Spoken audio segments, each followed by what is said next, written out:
Reno yang sedang tertidur pulas terbangun dari tidurnya karena mendengar suara istrinya. Ia lekas keluar dari kamar dan ia pun terkejut melihat istrinya meringkuk di pojokan dapur. Ia pun menggoyangkan pundak istrinya.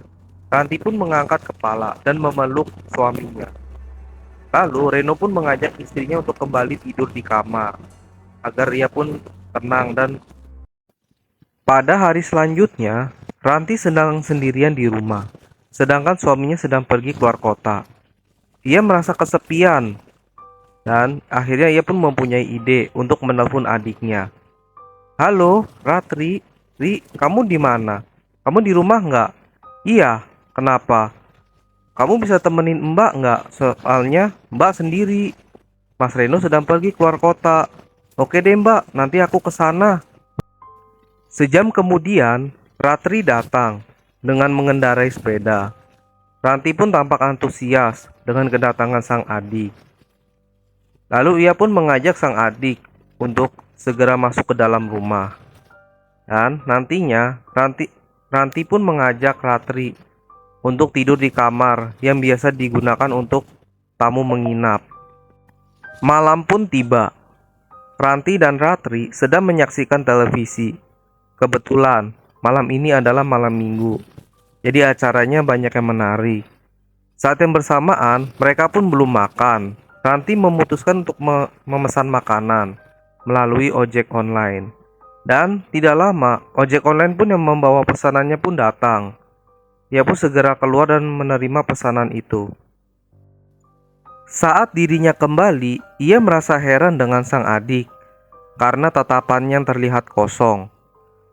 Ranti menggoyangkan pundak adiknya.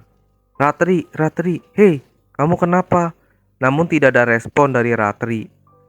Sampai pada akhirnya, Ratri pun bangkit dari duduknya, menatap Ranti dengan tatapan yang tajam. Ranti pun menjerit ketakutan, mundur setengah langkah, dan betapa terkejutnya saat Ranti mengeluarkan sebuah pisau. Ranti berteriak histeris dan keluar dari rumah mencari bantuan. Beruntung, di luar rumah pun ada Susan dan juga suaminya Patung. Susan bertanya kepada Ranti apa yang telah terjadi. Ranti menjawab kalau adiknya telah kerasukan.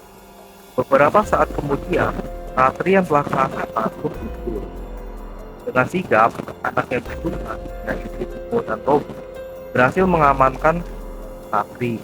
Karena terus-menerus memberontak, akhirnya pun Ratri diikatkan di pohon mangga dan dilakukan netralisir oleh Pak Sumadi. Lalu, beberapa saat kemudian, sosok yang merasuki tubuhnya pun keluar dan lenyap seketika.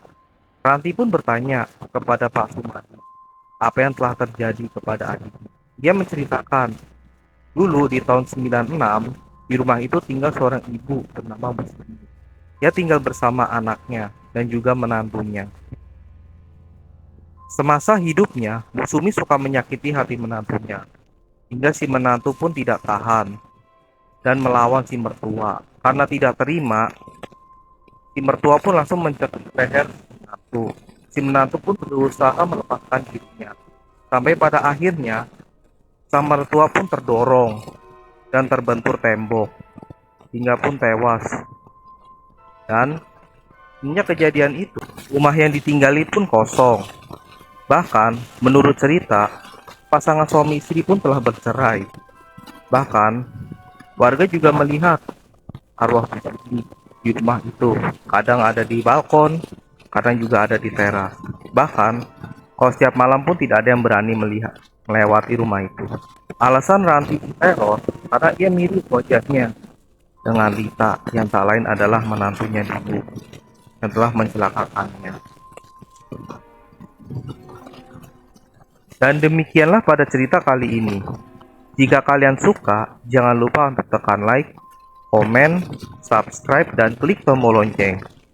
Sampai jumpa kembali dan nantikan video-video selanjutnya.